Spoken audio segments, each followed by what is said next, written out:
Good morning, everybody, and welcome back to the City of Lake City Q&A series here inside Studio 106. I'm joined by Captain Blain Horton from the Lake City Fire Department this morning. Blain, thank you so much for joining us. Pleasure to be here. And so Thanksgiving is next week, and everybody's looking forward to that. What are some safety tips regarding cooking everybody needs to be aware of this holiday season?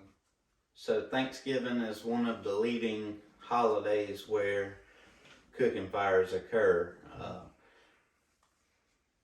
Some cooking safety tips, especially when it comes to frying your turkeys, would be check your oil level by first, filling your pot full of water and making sure you have a safe level of oil in there.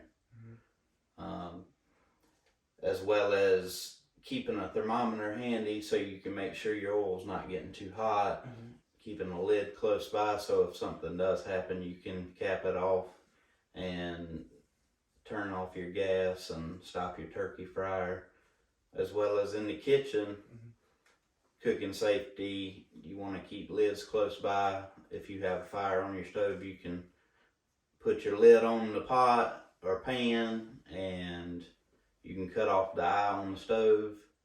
As well as it's always handy to have baking soda nearby, as well as a fire extinguisher if available, a working fire extinguisher. Absolutely. And if, for those who decide to deep fry a turkey, where's the best place to do it? The best place to deep fry a turkey would be outside on a level ground, a level stable ground, and away from the structure, whether it be your house, a shop outside. You want to have a safe designated area to put that outside. And whenever for those who decide to deep fry turkey, is it better to put it in slowly, or how is it the best to put it into the pot to cook it? So when you're deep frying your turkey, you obviously want to make sure that it's fully thawed out, ready to go, And when you're placing your turkey into the oil, you want to slowly place the turkey down in the oil. You don't want to just drop it in there. That can cause the oil to boil over and into your flame of your burner and cause a fire. Absolutely. And would this be a good time as well to go ahead and test all of the smoke detectors in your house? Absolutely. You should test your smoke alarms monthly. But especially now with the holidays coming up, it would be a great time to go ahead and test them, make sure they're working.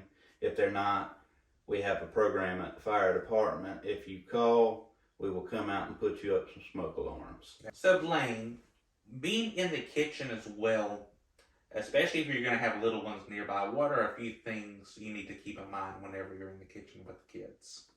Well, with kids in general, they love to help. They want to help prepare food. They want to be around their parents and spend as much time as possible. So it's always good to keep them away from sharp objects as well as the hot objects. If there's anything that you can get them to help you do that doesn't involve, the stove or knives or anything like that, whether it be a dessert that you got to put in the refrigerator or something of that nature, that would be a better alternative than having them up on the stove or near the stove or, around sharp knives or utensils. Right. And for those who are traveling this year, whether it be to go see family, to have dinner, or going Black Friday shopping, what are a few tips to keep everybody safe on the road? Travel during the holidays, there's always more traffic, people going to see family and loved ones. You always want to, prepare and have a time that you're traveling and allot yourself enough time to get there safely, as well as don't text and drive. If you have to stop to take a text message, make sure you find a safe designated area to pull over and so you can answer that text message safely or that phone call. Texting is not worth anybody's life. It can wait. Absolutely. And thank you so much, Blain, for joining us here this morning to talk about all these great Thanksgiving safety tips. We hope you have a wonderful holiday season coming up, And we'll join us again next time for more Inside Studio 106.